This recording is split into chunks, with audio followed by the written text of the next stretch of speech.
चलिए lunch time की शुरुआत करते हैं। अंतरिक्ष विज्ञान में भारत के तेजी से बढ़ते कदम से दुनिया वाकिफ हो चुकी है और अब तो पूरी तरह से स्वदेशी तकनीक पर आधारित गगनयान मिशन को लॉन्च करने की इसरो की तैयारियां भी तेजी से जारी हैं। लेकिन इसी बीच देश भर के कॉलेज यूनिवर्सिटीज के छात्र खेत खलिहानों से भी सैटेलाइट लॉन्च करने लगे हैं। अगर आपको यकीन नहीं होता तो हमारी ये रिपोर्ट देखिए।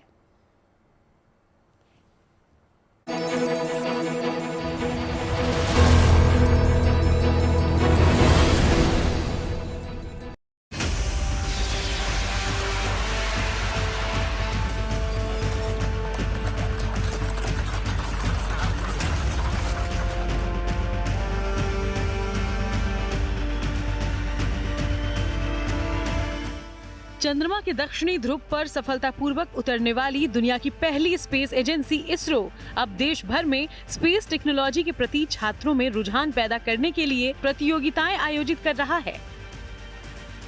इसी कड़ी में इसरो की अगुवाई में IN SPACe model rocketry CanSat India student competition 2025 का आयोजन हुआ। इसके तहत इसरो इन स्पेस और ट्रस्ट ट्रैक इंडिया कंपनी के संयुक्त प्रयास से यूपी के कुशीनगर स्थित रकवा जंगली पट्टी गांव में गंडक नदी के किनारे रॉकेट और सैटेलाइट की सफल लॉन्चिंग की गई। इस मौके पर मौजूद देवरिया के सांसद शशांक मणि त्रिपाठी और जिले के डीएम एसपी समेत तमाम वरिष्ठ अधिकारियों और गांव वालों ने ताली बजाकर इस मिशन का स्वागत किया।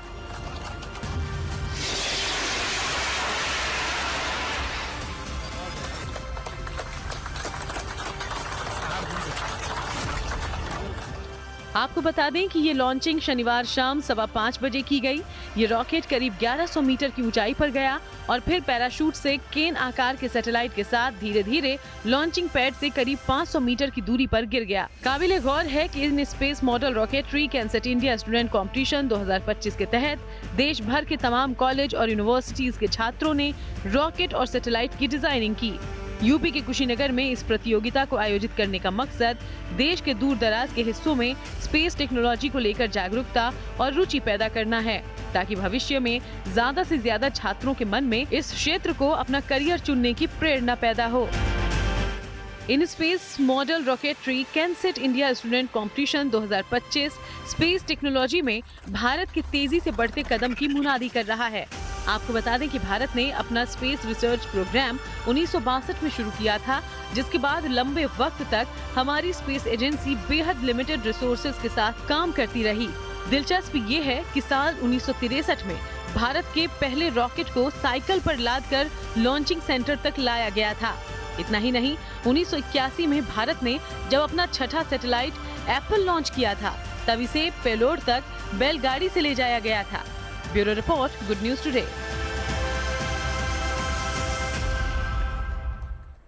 कुशीनगर में रॉकेट लॉन्च करना एक महत्वपूर्ण उपलब्धि है, खासकर उत्तर प्रदेश के लिए। ये पहली बार है जब उत्तर प्रदेश से किसी रॉकेट का प्रक्षेपण किया गया है और ये इसरो के लिए भी एक महत्वपूर्ण कदम है। कैसे, ये जान लेते हैं। शाम को 5:14:33 में पहला रॉकेट छोड़ा गया। ये रॉकेट 1.12 किलोमीटर की ऊंचाई तक गया और इसके बाद एक छोटा सा सैटेलाइट बाहर आया। 5 मीटर नीचे गिरने पर पैराशूट एक्टिव हो गया, जिसके बाद सैटेलाइट 400 मीटर की दूरी पर खेप में सुरक्षित गिरा और रॉकेट का वजन 15 किलोग्राम था। इसमें 2.26 किलो ईंधन भी भरा हुआ था, जो कि 2.6 सेकंड तक जलता रहा और इस दौरान रॉकेट सैटेलाइट को ऊपर भी ले गया। वहीं इससे पहले इस तरह की लॉन्चिंग समुद्री क्षेत्र वाले अहमदाबाद में भी की गई थी, लेकिन यूपी की धरती से इस तरह की लॉन्चिंग भविष्य के लिए एक नया शुभ संकेत है। और चलिए अब बात अंतरिक्ष में भारत की सबसे ऊंची छलांग की। भारतीय अंतरिक्ष यात्री शुभांशु शुक्ला के मिशन अंतरिक्ष का काउंटडाउन अब एक बार फिर से शुरू हो चुका है। बस 3 दिन बाद 19 जून को भारतीय वायुसेना के ग्रुप कैप्टन शुभांशु शुक्ला अंतर्राष्ट्रीय अंतरिक्ष स्टेशन के लिए रवाना होंगे। अपनी इस यात्रा के जरिए शुभांशु अंतरिक्ष की दुनिया में भारत के नए युग की शुरुआत करेंगे। नासा और इसरो के संयुक्त मिशन के जरिए शुभांशु इस अंतरिक्ष यात्रा पर जा रहे हैं। ये मिशन हिंदुस्तान के लिए कई मायनों में अहम है। शुभांशु 14 दिन तक इस पर रहेंगे और देश के लिए कई तरह के प्रयोग करेंगे। अंतरिक्ष यात्रा का उनका यह अनुभव गगनयान मिशन में काफी मददगार भी साबित होगा।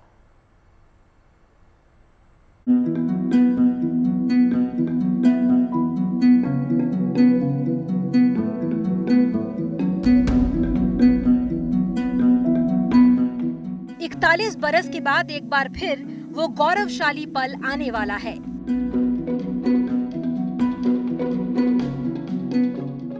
अंतरिक्ष की दुनिया में एक बार फिर भारतीय तिरंगा लहराने वाला है। एक बार फिर भारत अंतरिक्ष की ओर एक और ऐतिहासिक कदम बढ़ाने जा रहा है। भारतीय वायुसेना के ग्रुप कैप्टन शुभांशु शुक्ला का अंतरिक्ष की ऊंचाइयों को छूने का रास्ता अब साफ हो गया है, क्योंकि 19 जून 2025 वो तारीख है जब भारतीय वायुसेना के group captain Shubhanshu Shukla international space station जाएंगे।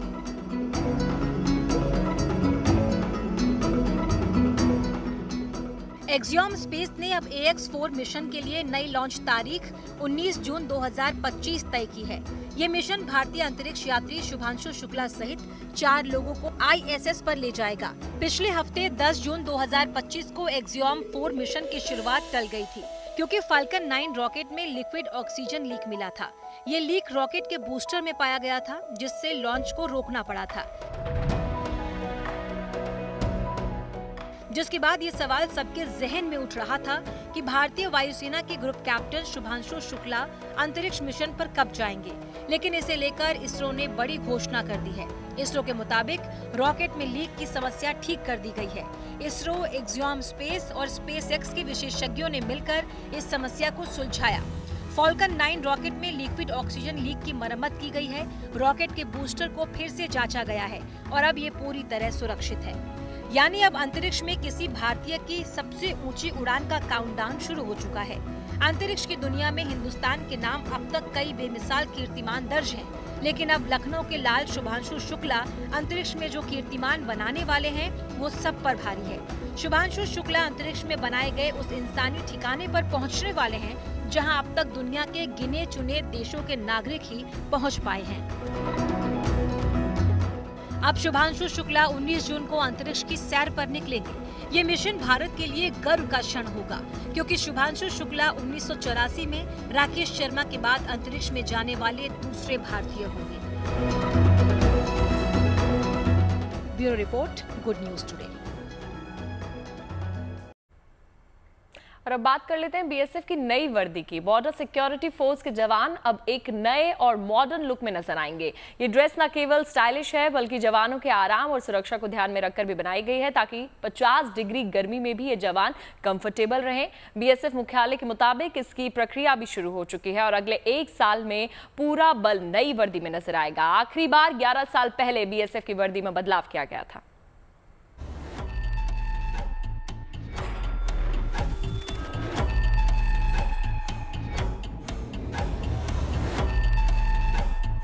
सरहद की सुरक्षा में 24/7 तैनात बॉर्डर सिक्योरिटी फोर्स के जवान अब नई वर्दी में दुश्मनों को करारा जवाब देंगे।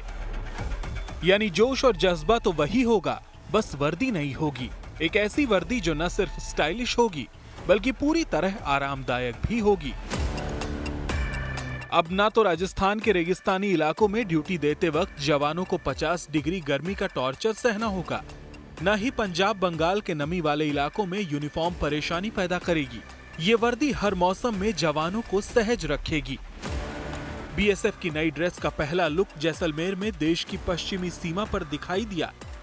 ये नई ड्रेस पूरी तरह डिजिटल पैटर्न पर आधारित है, आकर्षक है और टिकाऊ है, यानी इसका कपड़ा जल्दी खराब नहीं होता। नई वर्दी का फैब्रिक जवानों के आराम को ध्यान में रखकर चुना गया है। इसमें 80% कॉटन, 19% पॉलिस्टर और 1% स्पैंडेक्स यानी सिंथेटिक रेशा का मिश्रण है। स्पैंडेक्स मटेरियल इसकी स्ट्रेचेबिलिटी और लोच सुनिश्चित करेगा। इससे पहले वाली वर्दी 50% कॉटन और 50% पॉलिस्टर से बनी होती थी, लेकिन नई वर्दी हल्की, पतली और लचीली है। इसमें जवान खुद को काफी कंफर्टेबल महसूस करेंगे।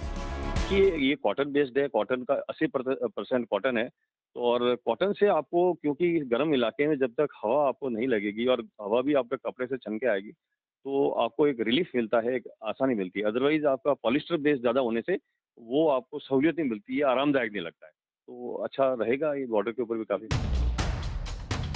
पिछले 11 साल में पहली बार BSF की यूनिफॉर्म में बदलाव किया गया है। इससे पहले 2013 में BSF की यूनिफॉर्म में बदलाव किया गया था। BSF की इन यूनिफॉर्म का डिजाइन BSF ने खुद तैयार किया है। और इसका पेटेंट भी करवाया गया है ताकि बाजारों में डुप्लीकेट वर्दी नहीं बिक सके। बड़ी बात यह भी है कि नई वर्दी बीएसएफ के जवानों को ऑपरेशन के दौरान दुश्मनों की नजरों से छिपने में मददगार साबित होगी। वर्दी में 50% खाकी, 45% हरा और 5% भूरे रंगों का इस्तेमाल किया गया है, जिसका डिजिटल कॉम्बिनेशन इसे सीमावर्ती क्षेत्रों में बेहतर कैमोफ्लेज प्रदान करेगी, जिससे दुश्मन हमारे जवानों को आसानी से देख नहीं सकेंगे। अभी आप जो यूनिफॉर्म देख रहे हैं, इस पे कई सारी चीजें नए पैटर्न के हिसाब से नहीं है, क्योंकि अभी धीरे धीरे आ रही है। लाइक हमारा अगर आप यहाँ बीएसएफ का लोगो लगेगा, जो राइट पॉकेट के ऊपर वो बीएसएफ का लोगो लगा होगा। उसके अलावा रैंक आप जो देख रहे हैं, कॉलर डॉग्स देख रहे हैं, इसमें स्टार होंगे। तो ये धीरे धीरे चेंजेस होते जा रहे हैं। इस वर्दी को तैयार करने में 2 साल का समय और गहन रिसर्च लगी है। राजस्थान, पंजाब और बंगाल में जवानों और अधिकारियों ने इसके सैंपल पहनकर परीक्षण किया। उनके फीडबैक के आधार पर डिजाइन और फैब्रिक में सुधार किए गए। ये सुनिश्चित किया गया कि वर्दी हर मानक पर खरी उतरे और ऑपरेशन में उपयोगी हो। पूरे देश में बीएसएफ की बटालियन हेडक्वार्टर्स, सेक्टर हेडक्वार्टर्स पर इस यूनिफॉर्म के कपड़े आ चुके हैं, जिन्हें जवानों के शरीर के माप अनुसार सिलाया जा रहा है। आने वाले कुछ दिनों में बीएसएफ के जवान और अधिकारी नई यूनिफॉर्म में नजर आएंगे।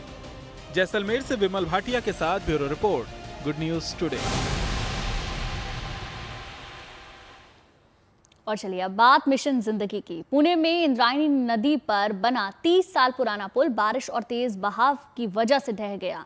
बड़ी तादाद में सैलानी इस हादसे की चपेट में आ गए। हालांकि अब तक 51 लोगों को सुरक्षित निकाल लिया गया है। दरअसल खूबसूरत नजारों का लुत्फ उठाने बड़ी तादाद में टूरिस्ट पहुंचते हैं। बारिश की वजह से इंद्रायणी नदी उफान पर थी। इस दौरान पिकनिक मनाने पहुंचे 100 से ज्यादा सैलानी सेल्फी लेने के चक्कर में पुल पर चढ़ गए और 30 साल पुराना ये पुल भरभराकर नदी में गिर गया। देखिए 3 तस्वीरें भी इस वक्त आपकी टेलीविजन स्क्रीन पर है। किस तरीके से 51 लोगों का रेस्क्यू किया गया है, कुछ लोगों की जान भी गई है। बड़ा हादसा है। एनडीआरएफ की टीमें लगातार लगी हुई हैं।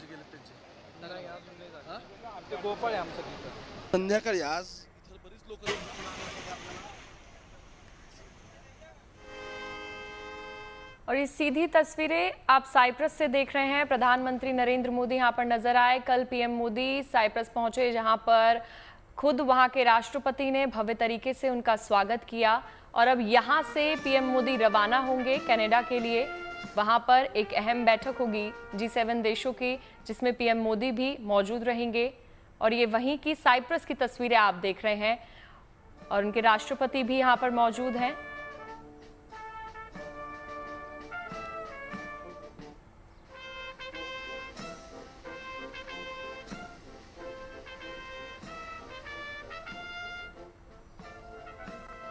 तो कल पीएम मोदी साइप्रस पहुंचे थे और वहां पर एयरपोर्ट पर राष्ट्रपति निकोस ने रेड कारपेट बिछाकर पीएम मोदी का भव्य स्वागत भी किया था।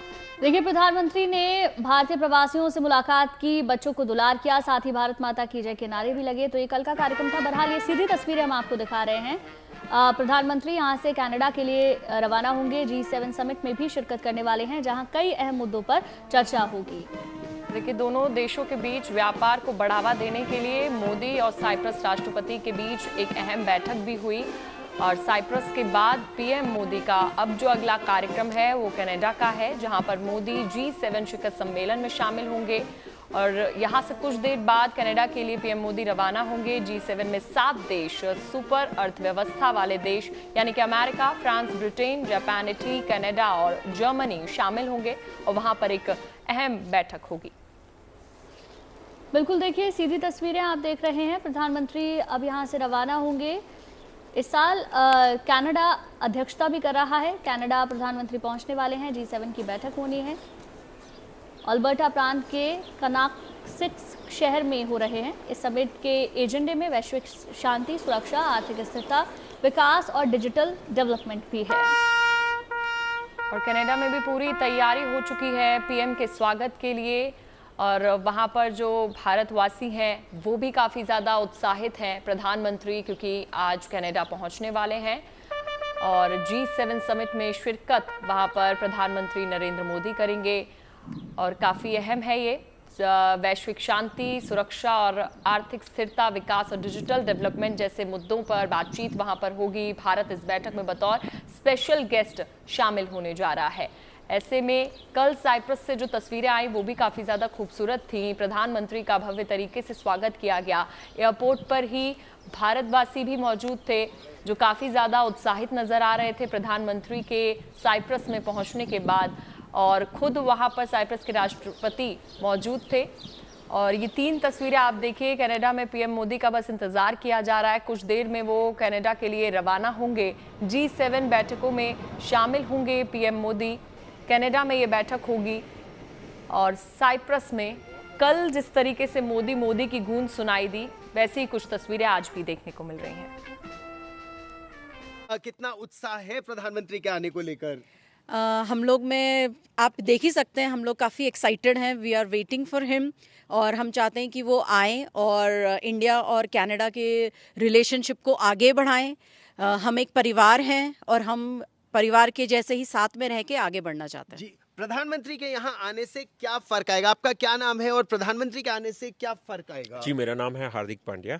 हम प्रधानमंत्री के आने से एक नई उम्मीद, जैसे मानो कि लाइक बिटवीन कनाडा और इंडिया के रिलेशनशिप में हम देख रहे हैं इस बार, क्योंकि पिछले 10 साल से हमने देखा है कि काफ़ी इन 2 कंट्री के बीच में तनाव आ गया है, काफ़ी दूरी आ गई है। तो इस बार प्रधानमंत्री के आने से और नए प्रधानमंत्री के इन्विटेशन से काफ़ी उम्मीद है इंडियन कम्युनिटी में। और जैसे इकोनॉमी के पॉइंट से हम हमेशा बात करते हैं कि India is fastest growing economy. Canada अभी जिस हिसाब से निकल रहा है ट्रम्प के आने से, like due to the war, like trade war, so उसके लिए कनाडा के लिए एक बहुत अच्छी अपॉर्चुनिटी है to go beyond the US border and go to with India right now. आप किस फील्ड से हैं और आप काफी उत्साहित हैं यहाँ पर? मैं यहाँ पे मेरा यहाँ पे बिजनेस वगैरह है, रेस्टोरेंट्स है, स्टोर्स है। तो हम हमारे मतलब बिजनेस में भी ट्रेड, अभी जो ट्रेड रुक चुका है इंडिया और कनाडा के बीच में, तो यहाँ की जो अभी इकोनॉमी है वो पूरी स्लो डाउन हो गई है, राइट? तो इंडिया और कनाडा का रिलेशन अगर स्ट्रॉन्ग हो गए तो दोनों कंट्री के लिए बहुत बहुत बढ़िया रहेगा। अच्छा भाई साहब, आप किस फील्ड से हैं? आप ऑयल एंड गैस में है।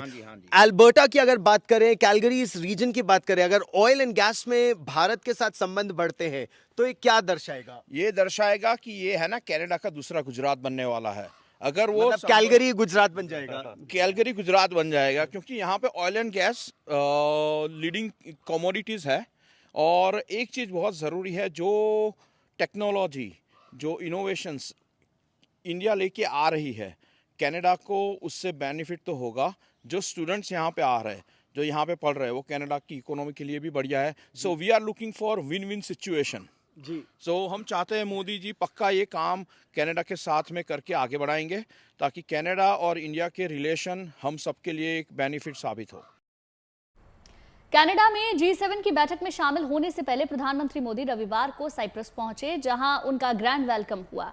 वहां के राष्ट्रपति से लेकर वहां रह रहे भारतीय समुदाय के लोगों ने पूरे गर्मजोशी से प्रधानमंत्री मोदी का स्वागत किया। दोनों देशों के रिश्ते में मजबूती के साथ ही व्यापार को बढ़ावा देने के मकसद से मीटिंग भी हुई।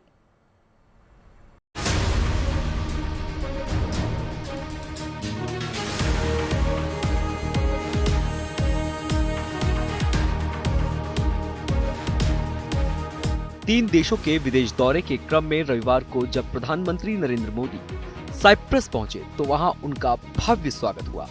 वहां के राष्ट्रपति निकोस क्रिस्टोडोलिडेस ने लानार्का इंटरनेशनल एयरपोर्ट पर पूरे गर्मजोशी के साथ रेड कारपेट पर उनका स्वागत किया। इसके बाद पीएम मोदी साइप्रस के लिमासोल शहर गए, जहां होटल के बाहर भारतीय समुदाय ने उनका शानदार स्वागत किया। हाथों में तिरंगा लेकर लोग प्रधानमंत्री मोदी से मिलने को बेताब दिखे।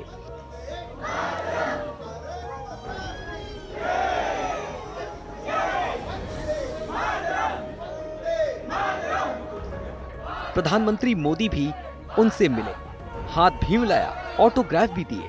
यहाँ लोगों के साथ मौजूद छोटे छोटे बच्चों के सिर पर हाथ फेरते हुए पीएम मोदी उन्हें प्यार करते नजर आए। यहाँ प्रधानमंत्री नरेंद्र मोदी ने खुद भी भारत माता के नारे लगाए। भारत माता की। उनके साथ मिलना जन्नत, क्योंकि हम यहाँ पे रहते हैं और आज लगता है कि उन्होंने जिस तरीके से देश को संभाला है, नो वन कैन। आज हम गर्व से कहते हैं कि अगर हमें कुछ भी प्रॉब्लम आती है, he is there, he will save us, he will take care of us. मुझे लग रहा है कि जिंदगी धन्य हो गई मोदी जी से मिलके, उनको देखा है, उनका काम देखा है और हम उनके बहुत बड़े फैन हैं। उनकी वजह से हम यहाँ साइप्रस में भी खुद को सेफ फील करते हैं। प्रधानमंत्री मोदी से मिलने की खुशी साइप्रस में रह रहे भारतीयों के चेहरे पर साफ झलक रही थी। जिनके बच्चों को उन्होंने प्यार किया, उनकी खुशी का भी ठिकाना नहीं रहा। मेरा नाम समकित तातेड़ है, यहाँ साइप्रस में बॉर्न हुआ है। मोदी जी का सबसे छोटा फैन है और मोदी जी ने इसे होल्ड भी कर लिया, सबसे यंगेस्ट फैन को। ये मेरी बेटी है। मोदी जी ने इससे बात की ऑलमोस्ट 20 सेकंड, उसको आशीर्वाद दिया, हमें बहुत अच्छा लगा। So thank you. और ये once in a lifetime opportunity था हमारे लिए। प्रधानमंत्री मोदी से ऑटोग्राफ पाने की खुशी भी लोगों के चेहरे पर साफ दिख रही थी। हम लोगों ने जब ये सुना कि मोदी जी साइप्रस आ रहे हैं तो हमें बिल्कुल भी विश्वास नहीं हुआ था, पर जब आज उनको आंखों से देखा, उनका ऑटोग्राफ लिया तो लगा कि हाँ, हमने जो सुना था वो सच था। हम यही चाहेंगे मोदी जी आप आगे भी आते रहें और हम लोगों से ऐसे ही मिलते रहें। इन सब के अलावा दोनों देशों के व्यापार को बढ़ावा देने के लिए पीएम मोदी और साइप्रस राष्ट्रपति के बीच एक बैठक भी हुई। पीएम मोदी ने साइप्रस में बिजनेस राउंड टेबल मीटिंग को भी संबोधित किया और साइप्रस के राष्ट्रपति को भारत आने का न्योता भी दिया। भारत साइप्रस आर्थिक संबंधों के लिए आपकी प्रतिबद्धता को मैंने महसूस किया है।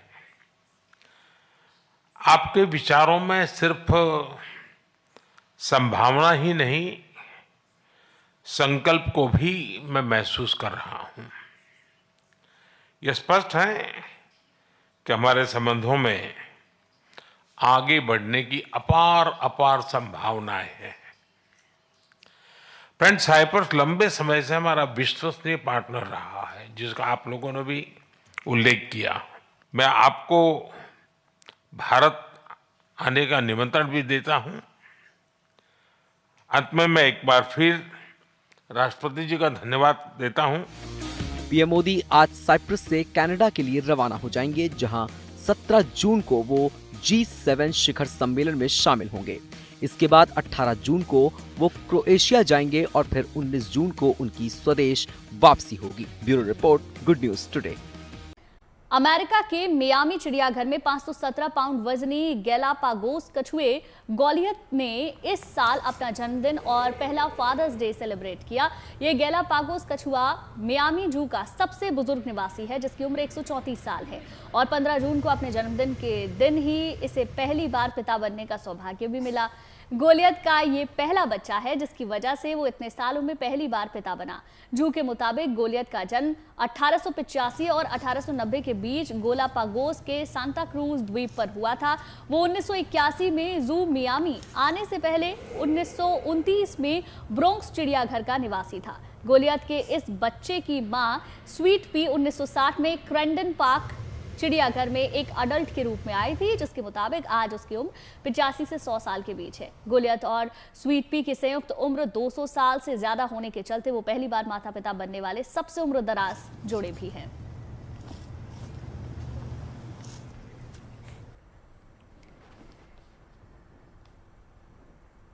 और अब आपको खूबसूरत कश्मीर घाटी में लेकर चलते हैं, जहां पर कश्मीर और जम्मू क्षेत्र में पर्यटकों की आवाजाही धीरे धीरे बहाल की जा रही है। जम्मू कश्मीर के उपराज्यपाल मनोज सिन्हा ने घोषणा की 22 अप्रैल को पहलगाम में हुए आतंकी हमले के बाद सुरक्षा कारणों से बंद किए गए पर्यटन स्थल और पार्क अब चरणबद्ध तरीके से दोबारा खोले जा रहे हैं। ये निर्णय वार्षिक अमरनाथ यात्रा की तैयारियों की समीक्षा के दौरान लिया गया, जब सिन्हा ने अनंतनाग जिले के नुनवान बेस कैंप का दौरा किया। पहले चरण में 8 पर्यटन स्थलों को दोबारा खोला गया है, जिनमें अनंतनाग जिले की बेताब घाटी और पार्क, वेरीनाग, कोकरनाग और अच्छाबल गार्डन शामिल है। इसके अलावा श्रीनगर में बादामवरी पार्क, निगिन झील के पास डक पार्क और हजरत बल के पास तकदीर पार्क को भी फिर से पर्यटकों के लिए खोला गया है। हम तो बहुत इंजॉय कर रहे हैं, हम स्पेशल हम आए हैं, यही वेदर और वगैरह सबको इंजॉय करने के लिए हमें तो बहुत मज़ा आ रहा है और मैं रिक्वेस्ट करती हूँ कि सबको आना चाहिए यहाँ पे और यहाँ पे टूरिज्म और प्रमोट करो। हमने इतना एंजॉय किया, रास्ता वगैरह, यहाँ पर कोई किसी तरह का खतरा नहीं है, बहुत पीस है, बहुत अच्छी हॉस्पिटैलिटी है इनकी, किसी चीज़ की हमें दिक्कत नहीं आई। वी आर रियली हैप्पी और ये एक बड़ा डिसीजन है और it's a big relief for us, क्योंकि आपको भी पता है कि टूरिज्म से कितने लोग यहाँ पे जुड़े हैं and it's not only about tourism, जो लोकल है वो भी कहीं नहीं जा पाते थे, so it's a big relief for us and I am really happy. असल में पहलगाम हमले के बाद से कश्मीर में बंद किए गए टूरिस्ट स्पॉट को खोलने की प्रक्रिया शुरू हो चुकी है, लिहाजा वहां पर्यटन कारोबार एक बार फिर से पटरी पर लौट सकता है।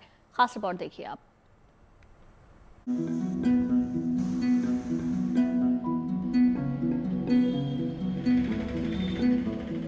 कश्मीर में अब फिर से बहार लौट रही है। यहाँ के टूरिस्ट स्टॉप और सैर सपाटे की जगह एक बार फिर से सैलानियों से गुलजार होने वाली है। श्रीनगर में डल झील के आसपास तो चहल पहल पहले से ही दिख रही है, लेकिन जम्मू कश्मीर के बाकी इलाकों में मौजूद टूरिस्ट स्पॉट्स पर पिछले अप्रैल महीने से बंद सैलानियों की आवाजाही एक बार फिर से शुरू हो सकती है। 22 अप्रैल को पहलगाम में हुए आतंकी हमले के बाद सरकार ने जम्मू कश्मीर के 48 टूरिस्ट और पिकनिक स्पॉट्स को सुरक्षा के लिहाज से सैलानियों के लिए बंद कर दिया था। हालांकि अब माहौल बदलता दिख रहा है, तो जम्मू कश्मीर सरकार ने इन इलाकों को टूरिज्म के लिए खोलने का फैसला किया है। फिलहाल कश्मीर में ऐसे 8 जगहों को सैलानियों के लिए खोला गया है, जहां वे कुदरती खूबसूरती का लुत्फ उठाने के लिए पहुंच सकते हैं। सुरक्षा की दृष्टि से 22 अप्रैल के बाद कुछ स्थान पर्यटन के सिक्योरिटी रीजन से बंद किए गए थे। डिविजनल कमिश्नर जम्मू और आईजी जम्मू तथा डिविजनल कमिश्नर कश्मीर और डिविजनल कमिश्नर आईजी कश्मीर ने मिलकर के सभी जिलों से रिपोर्ट लेकर के फेज वाइज फैसला किया है कि कुछ कुछ स्थान हम खोलते जाएंगे। पहले चरण में कश्मीर के जिन पर्यटन स्थलों को सैलानियों के लिए खोला गया है, उसमें शामिल है अनंतनाग जिले के पहलगाम में बेताब घाटी, पहलगाम बाजार क्षेत्र के स्थानीय park, Verinag garden, Kokernag garden, Achabal garden, Srinagar में बादामवारी पार्क, निगिन झील के पास डक पार्क और दरगाह हजरतबल के पास तकदीर पार्क को भी जनता के लिए खोल दिया गया है। श्रीनगर के भी कुछ पार्क खोल दिए गए हैं, तो पहला कदम है एक जो है पूरी तरह नॉर्मलाइज करने को चीजें। जहां तक पर्यटन स्थलों की बात है, अभी भी कई सारी जगहें बंद हैं, लेकिन एक पहला कदम जरूर उठा है जो एक पॉजिटिव मैसेज बन के आएगा और एक जिसको आप कहेंगे एक रोशनी की किरण बन के आएगा कश्मीर टूरिज्म के लिए। क्योंकि अभी भी अगर आप बात करें बहुत कम टूरिज्म जो है अभी चल रहा है, टूरिस्ट फुटफॉल है, लेकिन जब ऐसे कदम होंगे तो शायद अच्छी मैसेज बाहर जाएगी और इसके बाद धीरे धीरे उम्मीदें बढ़ेंगी कि जो हिला है पूरा कश्मीर टूरिज्म, धीरे धीरे पर्यटक घाटी की तरफ वापस आएंगे। श्रीनगर में गुजरे बरसों के मुकाबले इस बार गर्मी ज्यादा होने के बावजूद सैलानियों की आवाजाही जारी है। आम लोग भी ये यकीन दिलाने की कोशिश कर रहे हैं कि सैलानियों को किसी तरह की फिक्र करने की जरूरत नहीं है, वो निश्चिंत होकर कश्मीर आ सकते हैं। मैं टूरिस्टों को बोलता हूँ all over pan India, pan world आए, कश्मीर की ब्यूटी को एक्सप्लोर करे, कोई डर की वो दिक्कत नहीं है। यहाँ पर यहाँ शंकराचार्य टेम्पल है, डल गेट पे काफ़ी प्यारे हाउस बोट्स हैं, माता तुलमुल का मंदिर है यहाँ पर। मैं हर साल आता हूँ every year with my family. Last year मैं 10 डेज के लिए आया, इस बार भी मैं हफ्ते के लिए आया। बहरहाल सरकार ने बंद टूरिस्ट स्पॉट्स को खोलने की शुरुआत कर दी है। इससे पहले कटरा से श्रीनगर तक वंदे भारत ट्रेन भी चलने लगी है, तो सैलानियों के लिए एक बार फिर से कश्मीर का दीदार करना आसान हो गया है और उम्मीद जताई जा रही है कि इन पहलों से कश्मीर में पर्यटन को नए पंख भी लगेंगे। मीर फरीद के साथ bureau report, Srinagar, good news today. और अब बात कर लेते हैं मौसम की। देश के कई हिस्सों पर मेघों की मेहरबानी हुई है। राजधानी दिल्ली के साथ ही कई प्रदेशों में बादल बरसे और मौसम सुहाना हो गया। गुजरात में भी मानसून की एंट्री हो चुकी है, तो दिल्ली में इस हफ्ते मेघ की मेहरबानी बनी रह सकती है। वहीं यूपी में भी मानसून के जल्द ही दस्तक देने की संभावना जताई जा रही है।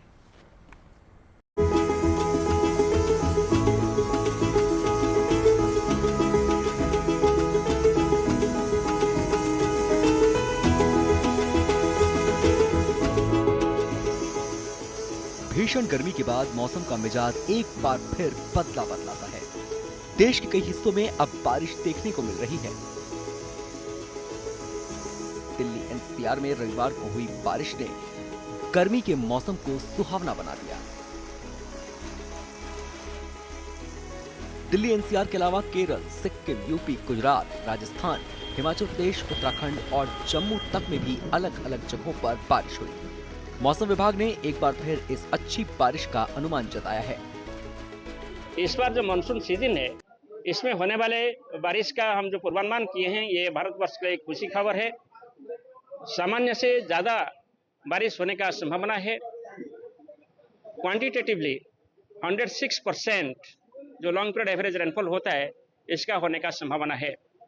और देश के विभिन्न प्रांत को देखें, लगभग सभी प्रांत में नॉर्मल से एबो नॉर्मल रेनफॉल होने का संभावना है। ये कृषि क्षेत्र के लिए और वाटर रिसोर्सेज के लिए, इंडस्ट्रीज के लिए ये बहुत लाभदायक होगा। पावर सेक्टर के लिए भी लाभदायक होगा। देश के कई हिस्सों में प्री मॉनसून की बारिश ने मौसम को खुशगवार बना दिया। राजधानी दिल्ली के लिए अच्छी खबर यह है कि इस पूरे हफ्ते बारिश होने की संभावना है। फिलहाल मौसम विभाग ने 4 दिनों के लिए आंधी बारिश को लेकर येलो अलर्ट जारी किया है। भीषण गर्मी से गुजर चुके गुजरात के कई इलाकों में शनिवार से ही बारिश हो रही है। राजकोट और नवसारी में रविवार को भी अच्छी खासी बारिश हुई। इसके अलावा अमरेली, खेड़ा में भी बारिश देखने को मिली है। मौसम विभाग के मुताबिक अभी दक्षिण गुजरात में मानसून की शुरुआत हुई है। इसके बाद मानसून गुजरात के दूसरे हिस्सों में आगे बढ़ेगा। मौसम विभाग ने आने वाले दिनों में राज्य के कई जिलों में बारिश की संभावना जताई है। दक्षिण गुजरात, सौराष्ट्र और मध्य गुजरात में भारी बारिश का अलर्ट जारी किया गया है। बंगाल की खाड़ी में सिस्टम के एक्टिव होने से बारिश में तेजी देखने को मिल रही है। छत्तीसगढ़, झारखंड, पश्चिम बंगाल, तेलंगाना, आंध्र प्रदेश, कर्नाटका, अरुणाचल प्रदेश में आज भी भारी बारिश का अलर्ट है। वहीं अगले दिन यानी 17 जून को गुजरात के सौराष्ट्र, कच्छ, मध्य प्रदेश, छत्तीसगढ़, विदर्भ, मध्य महाराष्ट्र, तेलंगाना, आंध्र प्रदेश, कर्नाटक और बंगाल में भारी बारिश का अलर्ट है। इन सब के अलावा यूपी के लिए भी अच्छी खबर है। मौसम विभाग के अनुमान के मुताबिक मौसम में आज से बदलाव का जो सिलसिला शुरू होने जा रहा है, उसके बाद 18 से 20 जून के बीच प्रदेश में मानसून सक्रिय हो जाएगा। राजकोट से रौनक मजीठिया और कांगड़ा से अशोक रैना के साथ bureau report, good news today. उत्तर भारत इन दिनों बढ़ती गर्मी से परेशान है। इंसान से लेकर बेजुबान तक हर कोई राहत की तलाश में है। मध्य प्रदेश के श्योपुर में कूनो नेशनल पार्क में मौजूद चीतों के लिए भी गर्मी के दौर में खास व्यवस्था की गई है। पार्क प्रबंधन ने वीडियो जारी कर इसकी जानकारी दी, जहां सौर ऊर्जा आधारित जल लिफ्ट प्रणाली स्थापित की गई, जिसकी मदद से इन चीतों को गर्मी में सर्दी वाला एहसास हो रहा है। पार्क प्रबंधन ने कूनो नदी का पानी लिफ्ट करके 8.5 किलोमीटर से ज्यादा की पाइपलाइन बिछाई है और 15 जगह पानी के स्रोत तैयार किए हैं। कई जगह स्प्रिंकलर लगवाए हैं, जिसकी बदौलत इन बेजुबानों को भीषण गर्मी के सीजन में काफी राहत मिल रही है। नन्हे बेजुबान किस तरह से पानी के कृत्रिम सोर्स और स्प्रिंकलर के फुहारों में मस्ती करते नजर आ रहे हैं, तस्वीरों में आप देख सकते हैं।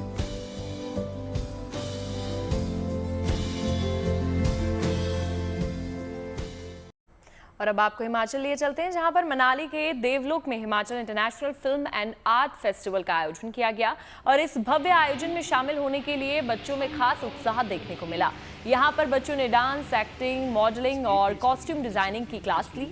इस फेस्टिवल में आसपास के स्कूलों से 350 सामान्य और 50 विशेष बच्चों ने हिस्सा लिया है।